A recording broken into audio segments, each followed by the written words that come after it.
सुनो, अपनी बहन से पूछ लेना कल कितने बजे आएंगी तुम्हें राखी बांधने। मुझे भी जाना है अपने मायके। कोई जाएगा ही नहीं मायके। कोई परेशानी है क्या तुम्हें? तुम इतना रूडली क्यों बात कर रही हो निशा के बारे में? अब ऐसा भी क्या कह दिया मैंने?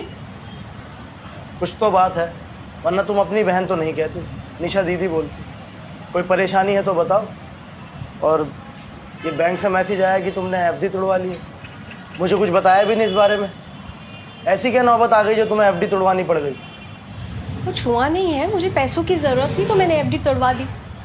और क्या मेरा तुम्हारे पैसों पर कोई हक नहीं है? तुम्हारा पूरा हक है, लेकिन इतनी बड़ी रकम, तुम जानती हो ना ये रकम हमने अपने फ्यूचर के लिए, अपने बच्चों की पढ़ाई के लिए जमा की थी। तुम्हारे मायकों में कोई प्रॉब्लम आई है क्या? सुनो, बहुत रात हो गई है, कल त्योहार भी है, उसके बाद बात करते हैं। अभी तुम सो जाओ।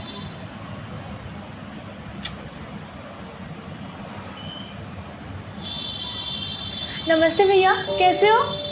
आ गई तू? अरे भाभी, सो सॉरी, मुझे आने में लेट हो गया। आपका तो हर बार का यही है दीदी, मुझे भी घर जाना है अपने राखी बांधने। भाभी, मैं तो घर से टाइम से ही निकली थी, लेकिन त्योहार के चक्कर में ऑटो ही नहीं मिला।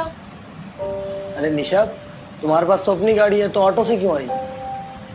भैया, वो गाड़ी सर्विसिंग के लिए गई हुई है। अरे तो जीजा जी को बोल देते, वो छोड़ जाते घर। हाँ दीदी, जीजा जी ने आपको क्यों नहीं छोड़ा? या फिर उनकी गाड़ी भी सर्विस के लिए गई हुई है? अरे भाभी, वो अब ये सब बातें छोड़ो ना, अब राखी तो बनवा लो।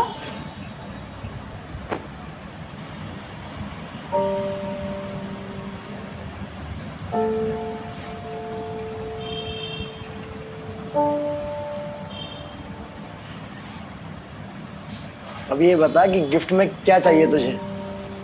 कुछ नहीं भैया, बस आपका साथ चाहिए हमेशा मुझे। वो तो नहीं मिलेगा दीदी।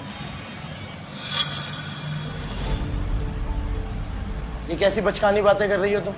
अरे बोलने से पहले कुछ तो सोच लो कि क्या कह रही हो। मैं कुछ गलत नहीं कह रही हूँ। अगर ये हमें अपना नहीं समझती तो हम इनका साथ क्यों देंगे?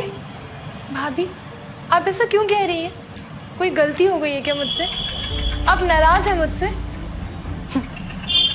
दीदी, नाराजगी तो अपनों से की जाती है ना, और आप कहाँ हमें अपना समझती है? सच में भाभी, ऐसा कुछ नहीं है। भैया, आप ही समझाओ ना भाभी को, वो क्यों मुझसे नाराज है? क्या हुआ? क्यों त्योहार वाले दिन निशा का दिल दुखा रही है? हुआ क्या है तुम्हें? मुझे कुछ नहीं हुआ है। राखी तो तुमने बनवा ली ना, अब राखी का गिफ्ट भी दे दो अपनी बहन को।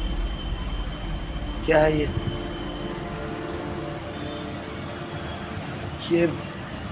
निशा के घर के पेपर तुम्हारे पास कैसे? इस बात का जवाब दीदी ही देंगी, जिन्होंने हमें बिल्कुल पराया कर दिया। निशा, क्या है ये सब? सच में भैया, मुझे खुद समझ नहीं आ रहा कुछ। आकाश, ये दीदी के घर के पेपर्स हैं जो इन्होंने गिरवी रख दिया था। गिरवी? हाँ आकाश, गिरवी। और तुम्हें पता है दीदी ऑटो से क्यों आई है? किसी को मायके में हाँ, क्योंकि गाड़ी सर्विस पे है। तो फिर माँ बाप का नहीं, याद नहीं आएंगे। क्योंकि गाड़ियाँ बेच दी है इन्होंने ना होने का और तो घर कभी गिरवी रख एहसास दिया ही है। नहीं होगा। क्या सवाल ही नहीं पैदा निशा, अंकिता सही कह रही है क्या? फिर आपकी जैसी बात सॉरी ही नहीं भैया, होती। मैं आप लोगों को बताने ही वाली थी। इनको बिजनेस में बहुत लॉस हुआ, इसलिए हमें ज्वेलरी और गाड़ियाँ बेचनी पड़ी और घर भी गिरवी रखना पड़ डर गया। ही लग गया था। आई एम सॉरी भाई, सॉरी भाभी। दीदी, अगर आप हमें अपना समझती ना तो आप हमें ज़रूर बताती, लेकिन आपने तो हमें पराया कर दिया। दीदी, आपकी लाइफ में इतना कुछ हो गया और आपने हमें बताना ज़रूरी नहीं समझा। आपकी जैसी वो तो आप लोगों ने जहाँ घर गिरवी रखा उसी बैंक में मेरी फ्रेंड काम करती है और उसने मुझे बताया, वरना मुझे तो कभी पता ही नहीं लगता। निशा, ये तुमने सही नहीं किया। भैया, मैं आप लोगों को बताने ही वाली थी, लेकिन फिर मुझे लगा शायद भाभी आपको हमारी मदद करने नहीं देगी, बस इसीलिए मैंने नहीं बताया। सॉरी भाभी, मैंने आपको गलत समझा। कोई बात नहीं दीदी, ऐसी भाभी के जो लिए हुआ तो सो एक हुआ। लाइक बनता है। मैंने अपनी एफडी तोड़वाकर आपका घर छुड़वा लिया है और बाकी की सारी बातें आकाश जीजा जी से कर लेंगे। दीदी, ननद और भाभी के बीच जो लड़ाइयाँ होती हैं वो तो हम हमेशा करते ही रहेंगे और मैं आपको हमेशा ऐसे ही ताने देती रहूँगी। पर दीदी, मुझे इस रक्षाबंधन पर आपसे एक वादा चाहिए। कि आपको जब भी हमारी ज़रूरत होगी आप हम